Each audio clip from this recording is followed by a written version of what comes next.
Hello, Central Friends. It's Wednesday, August 5th, and I'm sitting in the pastor's study in the back of the sanctuary in a different location so that the sun won't be in my eyes and perhaps yours during this pastoral message. It's always good to greet you and be able to have an informal conversation with the congregation during our continued shelter in place. Last night, our return to campus team met, and we are very close to finishing a written protocol that our superintendent hopefully will approve for outdoor worship. We hope that we can launch this outdoor worship experience Labor Day weekend. So that would be Sunday, September 6th. And we will have a kind of a practice run sometime later in August, and we may invite some of you to come and participate so that we can actually walk through what this process will look like to make sure that we have all of our safety measures fully in place. We're excited about being able to bring our worship into Central Park for those who are really longing for an in-person experience. We'll be sure that the congregation is prepared because this will be an experience different from previous worship services. So watch for more information about that. This summer, we've had a group of, it's been all women, about 12 people who have met every Tuesday at 5:30 to read together a book called Waking Up White. Most of us in the group are white, and we have been trying to learn more about what it means to grow up with a lot of white privilege in our particular culture and context. And this group is coming to the end of the book that we are just reading, and there seems to be energy in that group for continuing in some way. So I suspect there will be another book, and it would be a time for others who might be interested to join the group.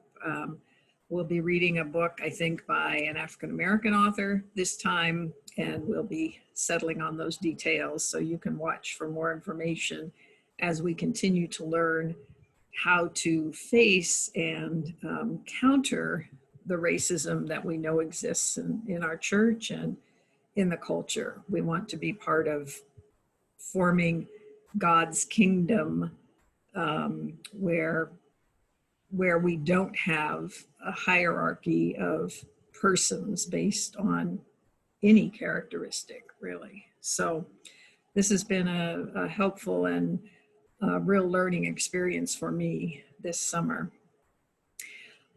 Our finance committee has made quite a bit of progress this year, along with a great deal of help from Susie Treganza, Connie Edgecombe, and Diane England, and Susie Wanden. We have financial reports that I think are much more understandable and easier to read. And we are working now a subcommittee on what our pledge campaign for 2021 will look like. And so you can expect to be hearing more about that. The theme will be our church, our community, our world, as we think about what it means to minister in the midst of a continuing pandemic and the changed reality that we live in. Our Monday night Bible study is going strong, and we are starting another Pauline letter this Monday night. So if you have been wanting to come, this would be a logical time to join in. We'll be reading Paul's letter to the churches in the region of Galatia. It's an angry letter, it's a passionate letter, and it gets to the heart of one of the major conflicts in the early Jesus movement, which is the inclusion of Gentiles. And Paul and those who he calls opponents, who were also leaders in the church, had very different perspectives on this issue. So it's a window into how the earliest community that we come to call the church dealt with a big church fight, basically. So we welcome anyone to join us. We meet from 7 to 8 on Monday nights. We have another Bible study that I also lead at 1 o'clock on Mondays. Most of the participants are from O'Connor Woods, but anyone is welcome to participate. And you will find the Zoom links for those Bible studies in Connections and 3700, which you should be receiving via MailChimp every week. So Staff Parish Relations Committee has scheduled additional meetings in the coming weeks because as Alan Cook's retirement approaches, we realize that we need to really take a careful look at how we can most faithfully staff our church for the future and what we will most need in the coming years. And so I anticipate we may be rewriting a couple of job descriptions so that we can include responsibility for technology and our online presence in somebody's job description. And so we are working diligently to try to make that happen and make good decisions about our staffing. So there's a lot going on.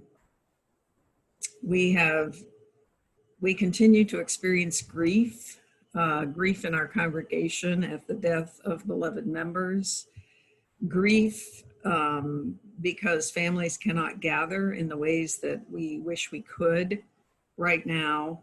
And in the midst of that grief, there is also the joy of providing something as important and basic as daily food for some of our homeless neighbors, the joy of helping to stock the El Concilio food pantry, which has not had a lot of support from the community of Stockton traditionally, and our support has made a huge difference this summer.